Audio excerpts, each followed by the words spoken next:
এই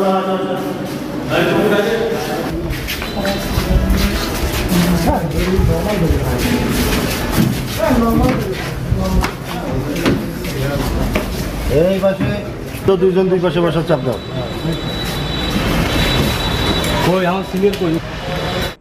গোবিন্দগঞ্জে ঘটে যাওয়া এক ঘটনাকে ঘিরে সারা এলাকায় নেমে এসেছে আলোচনার ঝড়। সম্প্রতি সাঘাটা উপজেলার রোসমানপাড়া গ্রামের এক তরুণীর সঙ্গে বিয়ে হয় আসিফ মিয়ার, কিন্তু সুখের মুহূর্তের পরিবর্তে সেই রাতেই ঘটনার মোড় ঘুরে যায় ভিন্ন দিকে।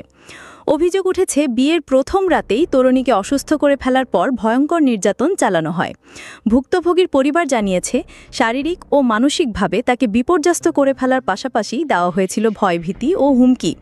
এমনকি তার ছবি ও ভিডিও ছড়িয়ে দেওয়ার কথাও বলা হয়েছিল বলে অভিযোগ উঠেছে। ভুক্তভোগীও নিজে গণমাধ্যমের কাছে এসে জানিয়েছেন কয়েকজন তাকে কিছু ওষুধ খাইয়ে দেওয়ার পর তিনি জ্ঞান হারান এবং এরপরই তিনি বিপদের মুখে পড়েন। বর্তমানে তিনি ন্যায় বিচারের জন্য সবার কাছে আবেদন জানিয়েছেন। ঘটনার পরপরই তাকে হাসপাতালে ভর্তি করা হয়। চিকিৎসকরা জানিয়েছেন শারীরিকভাবে তার উপর আক্রমণের আলামত পাওয়া গেছে। প্রয়োজনীয় নমুনা পরীক্ষার জন্য ঢাকায় পাঠানো হয়েছে। এদিকে পুলিশ ঘটনার পরপরই প্রধান অভিযুক্ত আসিফ সহ মোট 7 জনকে আটক করে, তবে পরবর্তীতে 6 জনকে ছেড়ে দেওয়া হয়। পুলিশের দাবি তাদের বিরুদ্ধে সরাসরি সংশ্লিষ্টতার প্রমাণ মেলেনি, তবে প্রধান আসিফের বিরুদ্ধে 5 দিনের রিমান্ড চাওয়া হয়েছে। ভুক্তভোগীর পরিবার অভিযোগ করেছে প্রমাণ থাকা সত্ত্বেও অভিযুক্তদের ছাড় দেওয়ায় তারা হতাশ ও ক্ষুব্ধ। তবে পুলিশ জানিয়েছে তদন্ত এখনও চলমান রয়েছে।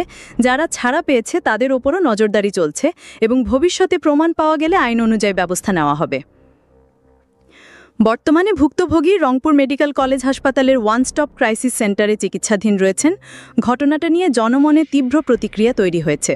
সবার একটাই দাবি যেন দোষীরা ন্যায় বিচারের মুখোমুখি হয়। প্রিয় দর্শক, এই ছিল এখনকার বাংলা 24 চ্যানেলের সর্বশেষ নিউজ। নিয়মিত নিউজ আপডেট দেখার জন্য বাংলা 24 চ্যানেলটি সাবস্ক্রাইব করতে ভুলবেন না। আরও খবর নিয়ে ফিরছি কিছুক্ষণের মধ্যে।